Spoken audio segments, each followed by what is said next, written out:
It's recording. Good morning, good afternoon, good evening, my fellow YouTubers, Facebookians. Welcome to another edition of Living Simply and Fun. I'm your host, Aries, and this is Aaron, or Rita.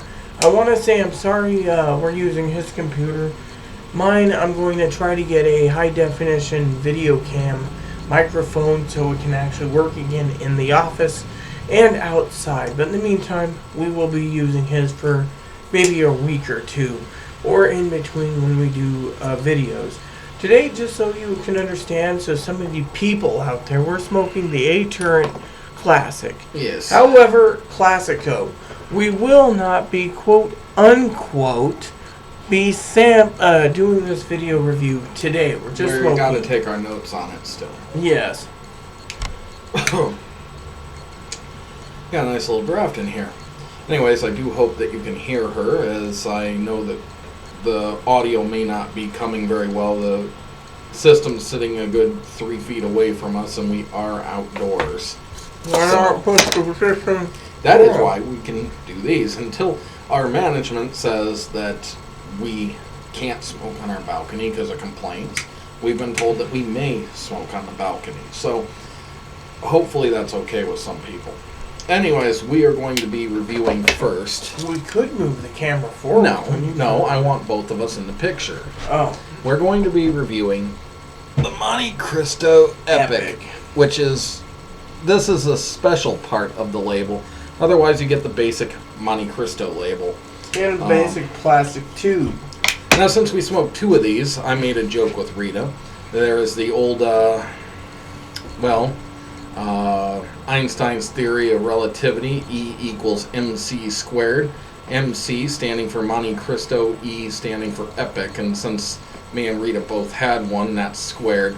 So I changed it around to say MC equals Epic squared. I thought it was kind of humorous and a bit, well, thought out at least. To start on this, the footnote, it was slight sweetness with mild chocolatiness. That was at least what I got off the smell of it.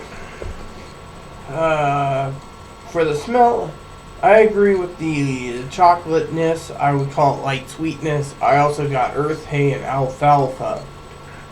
Now, but it does have a little smell of coffee too, but that's very minor. So moving on to the light up and first third. I initially got tastes of earth, which pretty much stayed through the whole first third. With a slight amount of pepperiness, I would consider the cigar very similar to the Obsidian with better construction and a smoother flavor. However, at 4 times the price as well. Initial light up is earthiness. First thing is, it's completely earthiness.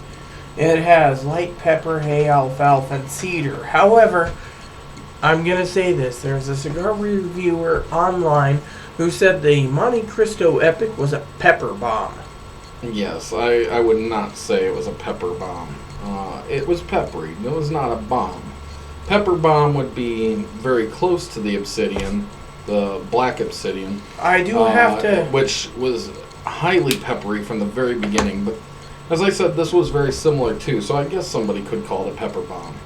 I wanted to say to you all, besides this being an A-Turret Classico, I believe this is in Robusto. No, this is a Toro. Okay, this is a Toro shape, just to share it with you while we're talking about a review. So, getting to the halfway point of the Epic, I found that the earthiness still maintained and the pepperiness was mellowing out. Of course, the one that had referred to this as a pepper bomb also tends to put those out about halfway, so they may not notice that the pepper bomb dissipated. This girl just wants to say to all her subscribers out there with Aaron present, what a waste of a perfectly good stogie or cigar if you just toss it out at halfway. Yeah, I mean, he like smokes up to the band and throws the rest out. I pull out the band and I smoke it down until it's like that. I mean, look, this is the damage from a cigar last night. That, I could barely put my fingers on that. That is how far I smoke. We smoke them both that way, so. So you're up to halfway now. Still light pepper, creaminess, roasted nuts, and a little cedar is what I picked up. But it was a fabulous cigar, by the way. say she got much more flavors than I did. So moving into the final third, I would say that there was some slight cedar, even less earth flavors. The earth really kind of started to mellow out more. It became very toned down, and the peppers sort of started to come back to the front. But for the most part, my experience with this whole cigar is that it went down from being a more full-bodied smoke to being a very mild smoke. And it stayed earthy throughout the whole thing. Well, since I'm on, I guess, I only picked up light pepper and cedar flavor for the last third, but I do want to share you with the other notes because some people think in our private videos and send us messages saying I'm bland with it. So I'm going to tell you, it did, on the first third, it was an even burn. Throughout the whole cigar, it was even burn.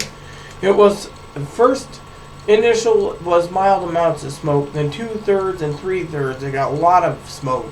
The ash was gray and thick. I mean, it was an ash that you would love to just, and then, so far, mild bodied on 1/3, 2/3 it was medium to full body, and 3/3, in my opinion, it was a full body. So it increases or ramps up the volume, but it is something that personally I recommend. However, where we got them, I paid $17 a stick. Now, this is where it gets interesting. I'm going to give my rating here.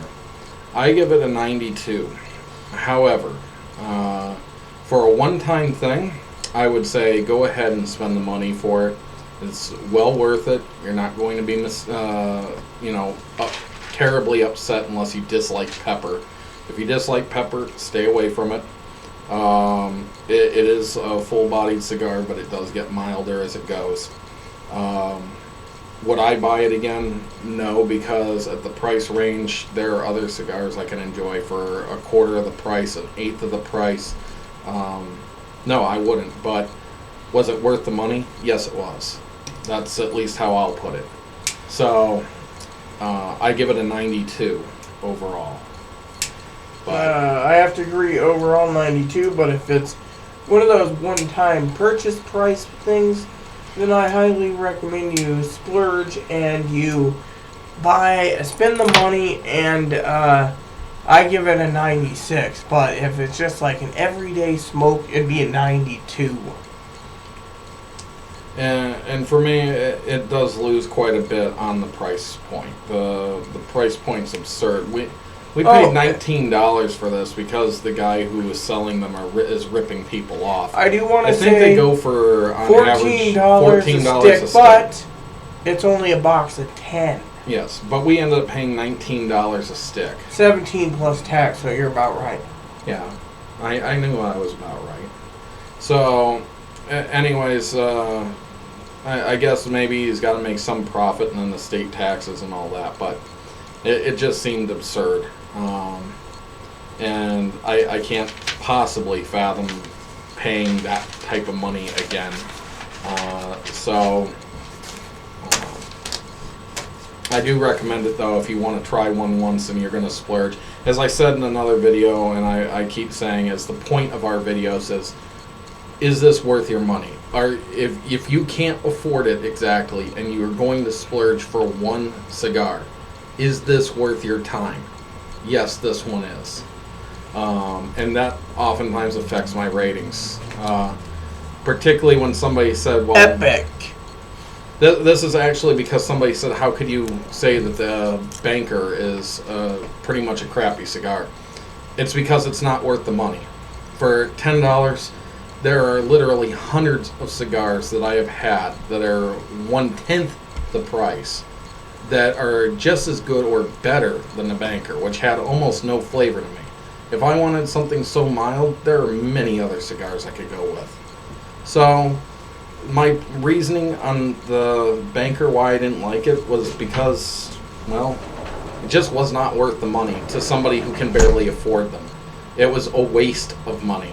Now, if you happen to have a $100,000 a year job, heck, that's probably a great breakfast smoke. It's actually a decent cigar if you got the money for it. But this is living simply and fun. And in living simply and fun, part of it is being able to live within a certain cost range. Every month, we're able to enjoy our cigars. We do not have a lot of money. We are poor. And yet we manage our budgets just fine. And we enjoy some decent quality cigars sometimes, like the Montecristo Epic. These are more budget. However, they're on clearance from almost every company out there right now. Yeah, 8 turrets. And they're averaging about $48 a box right now. So, for 21. And a little canoe issue. So, anyways, we're going to end this video and move on to the next video. Thanks for watching.